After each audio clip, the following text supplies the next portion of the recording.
चलिए रुख करते हैं पटना से आ रही बड़ी खबर का, जहां पर पटना बिहार में सम्राट कैबिनेट के विस्तार की तस्वीर साफ हो चुकी है। भारतीय जनता पार्टी जेडीयू से आज 16 मंत्री लेंगे शपथ। कैबिनेट विस्तार से पहले नेताओं को कॉल आना शुरू। पीएम मोदी और अमित शाह भी होंगे शामिल। पटना के गांधी मैदान में सरकार का मंत्रिमंडल विस्तार, जातीय और क्षेत्रीय संतुलन के साथ नए चेहरों को मौका। पूर्व केंद्रीय मंत्री रामकृपाल यादव ले सकते हैं शपथ। केदार गुप्ता, नीतीश मिश्रा, मिथिलेश तिवारी और रमा निषाद भी ले सकते हैं शपथ।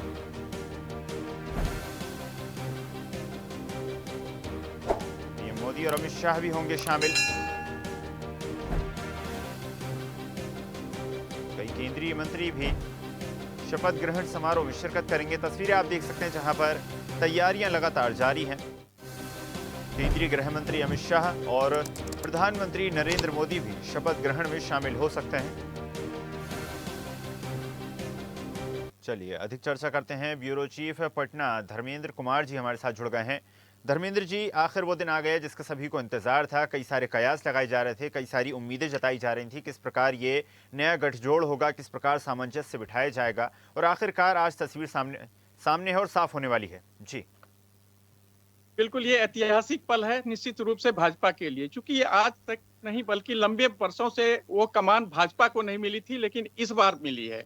और ये पल जो है शायद भाजपा के लिए पहली ऐतिहासिक होगा बिहार में, कि बिहार में पूर्ण रूप से भाजपा की कमान सम्राट के हाथों है, मुख्यमंत्री सम्राट चौधरी के हाथों। यही कारण है कि ये पल जो है बहुत महत्वपूर्ण नहीं बल्कि ये बिहार के साथ साथ बिहार वासियों के साथ साथ भाजपाइयों के लिए भी अहम है। यही कारण है कि जो भी लेट हुआ, हालांकि विलंब हुआ है था, क्योंकि चल रहा था चुनाव, प्रधानमंत्री का चुनाव में व्यस्त थे। यही कारण था कि ये शपथ ग्रहण या जो भी कार्यक्रम था उसमें शिरकत नहीं कर पाए थे प्रधानमंत्री अमित शाह।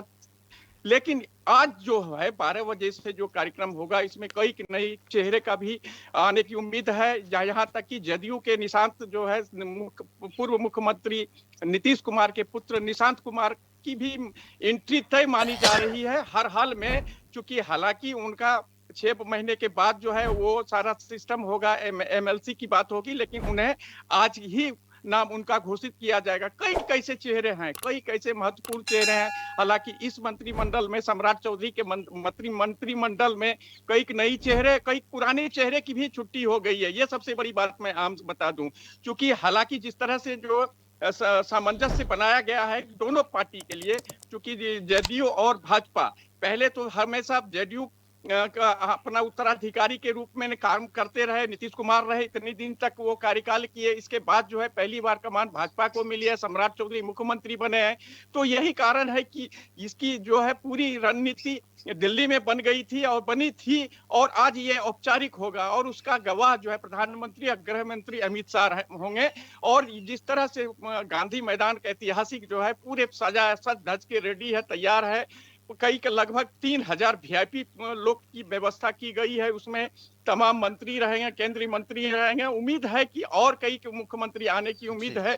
जिस तरह की चर्चाएं जोड़ है, अब देखना है ये गवाह जो है ऐतिहासिक पल भाजपा के ही नहीं बल्कि बिहार वासियों के लिए ये सुखद और पहल है। जी धर्मेंद्र, इस साल अगर जिस प्रकार सबसे बड़ा राजनीतिक उलटफेर अगर देखा जाए तो उसमें से एक बिहार में हुआ, जब नीतीश कुमार ने राज्यसभा जाने का फैसला लिया।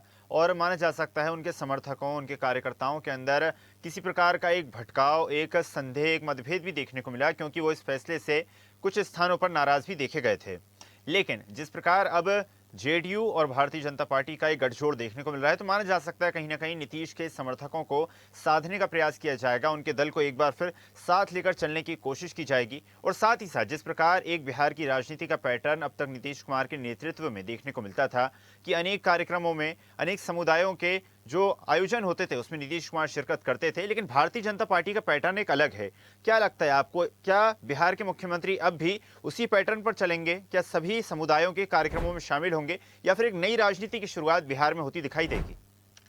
फिलहाल जो है वो नीतीश कुमार के ही पथ पर चलने रहे हैं, चूंकि हर 1-2 दिन के बाद जो है मुख्यमंत्री सम्राट चौधरी उनसे मुलाकात, शिष्टाचार मुलाकात करते हैं और उसके बाद जो है वो कहीं जाते हैं। तो ये निश्चित रूप से उन्हीं के पथ पर यानी उन्हीं मार्गदर्शन पर पूर्व मुख्यमंत्री नीतीश कुमार के मार्गदर्शन पर ही सरकार चलेगी। चूंकि जिस तरह से मुख्यमंत्री का चुनाव में पूर्व मुख्यमंत्री नीतीश कुमार ने जिस तरह से अपना प्रदर्शित किया था एनडीए के बैठक में, तो उससे साफ जाहिर होता है कि वो जो सिस्टम है पूर्व मुख्यमंत्री नीतीश कुमार के मार्गदर्शन पर ही सरकार चलेगी। लेकिन जिस तरह, हालांकि छोटी छोटी फैसलाएं सम्राट चौधरी कर सकते हैं, लेकिन सबसे बड़ी बात है कि बड़ी फैसला में निश्चित रूप से जेडीयू के हर शीर्ष नेता से बात करनी होगी। ये मैं सबसे बड़ी बात अहम बता देता हूं, क्योंकि जिस तरह से उनको कार्यभार मिला है सम्राट चौधरी से, और सम्राट चौधरी हर 1-2 दिन के बाद पूर्व मुख्यमंत्री नीतीश कुमार के आवास पर जाकर शिष्टाचार मुलाकात करते हैं, तो कहीं न कहीं ये लगता है कि उनकी रणनीति को ये चालू रखेंगे। और यही कारण है कि कोई किसी तरह का मतभेद नहीं उत्पन्न हो रहा है, क्योंकि जेडीयू का कहना है कि नीतीश कुमार का जो कार्य है, जिस तरह से वो सिस्टम चला रहे थे, उस सिस्टम में चलने से बेहतर होगा और यहाँ की जनता भी खुश होगी। क्योंकि जिस तरह से विधानसभा चुनाव में नीतीश कुमार की बात उठी थी, इस बार भी नीतीश कुमार, 26 में ही नीतीश कुमार, तो ये इस चीज को जेडीयू हमेशा एक फ्रंट में खेलना चाहता है कि जो नीतीश कुमार के मार्गदर्शन पर ही सरकार चले तो बेहतर रहेगा। और हालांकि छोटी छोटी फैसलाएं, उत्तर मुख्यमंत्री का अपना विशेषाधिकार है, हर काम कर सकते हैं, लेकिन उनके रास्ते पर इनको चलने का उम्मीद है नहीं, बल्कि उम्मीद विवश करेंगे जो अभी स्थिति दिख रही है। हालांकि बाद में क्या हो सकती है वो तो पता नहीं, लेकिन जिस तरह से अभी ओथ लेने के बाद जिस तरह से मुख्यमंत्री सम्राट चौधरी हम मुख्यमंत्री के जो कार्य किए हैं उसी को फॉलो करते आ रहे हैं, तो जाहिर सी बात होती है कि मुझे लगता है कि नीतीश कुमार के जो मार्गदर्शन पर ही सम्राट अपना कदम बढ़ाएंगे और बढ़ा रहे हैं। जी बिल्कुल धर्मेंद्र जी, माना जा सकता है कि बिहार में राजनीतिक उलटफेर हो चुका है, लेकिन नीतीश का दबदबा अभी भी बरकरार है। आपका धन्यवाद जुड़ने के लिए और जानकारी साझा करने के लिए। देखते रहिए स्वदेश न्यूज। अगर आप इस वीडियो को सोशल मीडिया हैंडल फेसबुक या इंस्टाग्राम पर देख रहे हैं तो हमें फॉलो करें, अगर यूट्यूब पर देख रहे हैं तो सब्सक्राइब करें और बेल आइकन दबाना ना भूलें।